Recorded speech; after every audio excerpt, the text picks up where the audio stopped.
أشهد أن لا إله إلا الله أشهد أن لا إله إلا الله.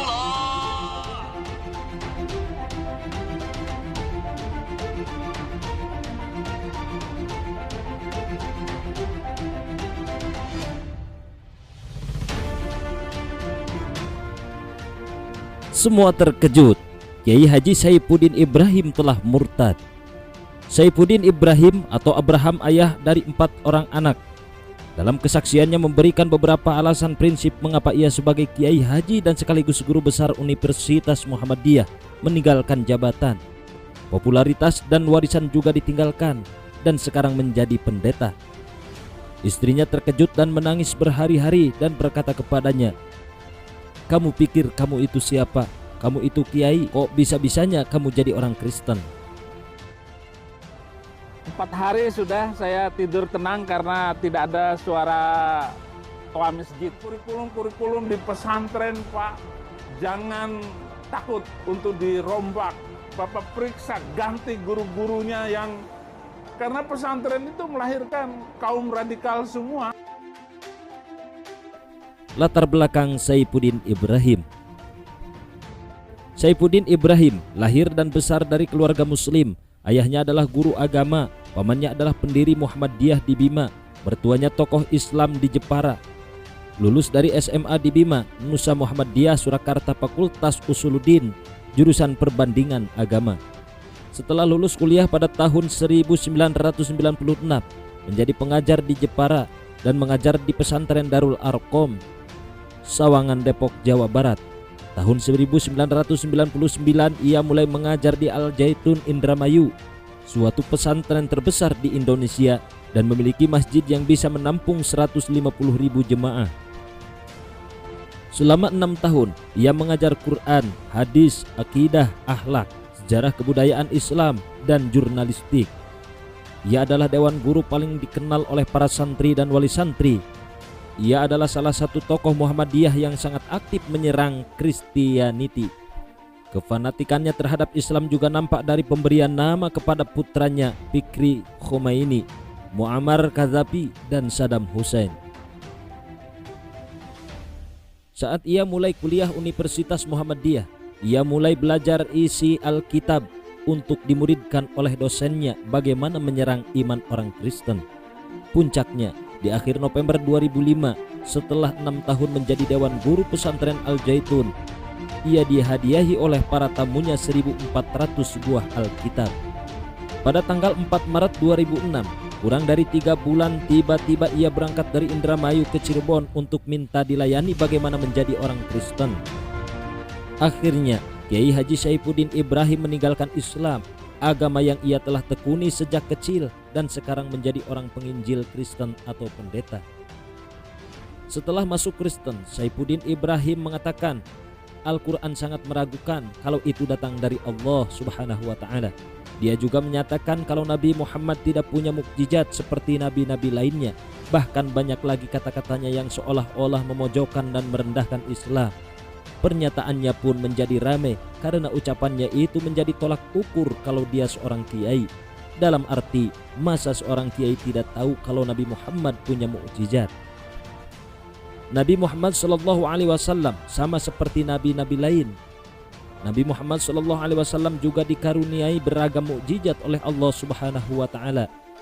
Adapun mukjizat itu sendiri adalah kejadian di luar kebiasaan yang diperlihatkan oleh Allah Subhanahu wa Ta'ala melalui Rasul dan Nabi.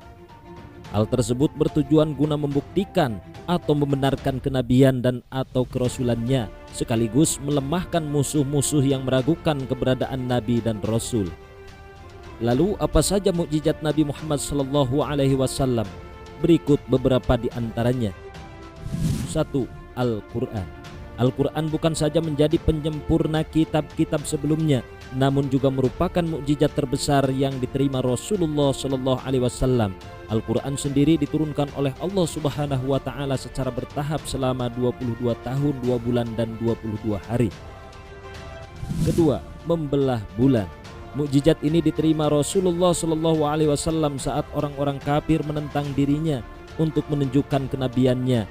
Allah Subhanahu wa Ta'ala pun membuat Nabi Muhammad Shallallahu Alaihi Wasallam mampu membelah bulan menjadi dua bagian hanya dengan menunjuknya.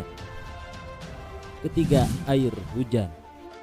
Keajaiban ini terjadi saat Nabi Muhammad Shallallahu Alaihi Wasallam tengah berkhutbah. Kala itu, seseorang berdiri dan memintanya menurunkan hujan agar kekeringan tidak terjadi berkepanjangan dan menyebabkan hewan ternak mati. Lalu Nabi pun berdoa kepada Allah Subhanahu wa Ta'ala untuk segera menurunkan hujan, dan seketika hujan pun turun. Keempat, air mengalir dari sela-sela jari. Pada hari Al-Hudaybiyah atau perjanjian, banyak orang kehausan. Melihat kondisi tersebut, Nabi Muhammad SAW lalu meletakkan tangannya ke dalam panci dan air mulai mengalir dari jari-jarinya seperti mata air. Kelima, mengangkat penyakit hingga Isra Mi'raj. Menyembuhkan sakit mata sebelum menaklukkan benteng Khaybar. Ali bin Abi Thalib yang saat itu berperan sebagai pemegang bendera pasukan mengalami sakit mata.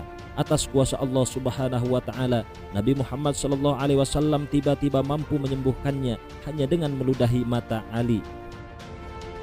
6. Isra dan Mi'raj.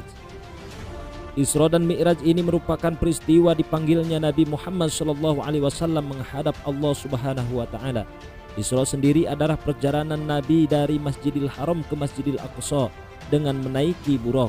Sementara itu, Mi'raj adalah perjalanan Rasulullah SAW bersama dengan malaikat Jibril naik menembus langit ketujuh dan bertemu para nabi sebelumnya hingga ke Sidratul Muntaha. Pada akhir perjalanan ini, Nabi Muhammad SAW pun menerima perintah untuk sholat. Lolos dari kepungan di Gua Sur saat hijrah ke Madinah. Lolos dari kepungan di Gua Sur saat hijrah ke Madinah.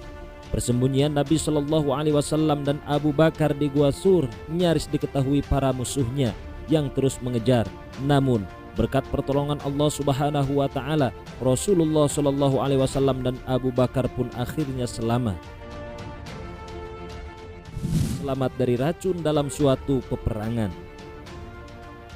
Suatu kaum berusaha membunuh Rasulullah Shallallahu Alaihi Wasallam dengan siasat baru, yakni racun. Kemudian disuruhlah seorang perempuan Yahudi untuk menyuguhkan hidangan daging kambing yang beracun kepada Nabi Muhammad SAW. Namun ketika ia memasukkan daging tersebut ke mulut, potongan daging itu menggambarkan kepada Nabi jika ia mengandung racun. Seketika Rasulullah SAW langsung memuntahkan daging itu dari mulutnya. Nah, itulah mukjizat Nabi Muhammad SAW. Yang menjadi pertanyaannya, masa seorang kiai tidak tahu akan mukjizat Nabi Muhammad SAW? Dan mengejutkannya lagi, seorang kiai yang paham ilmu agama Islam malah masuk Kristen. Na'udzubillahi min dzalik.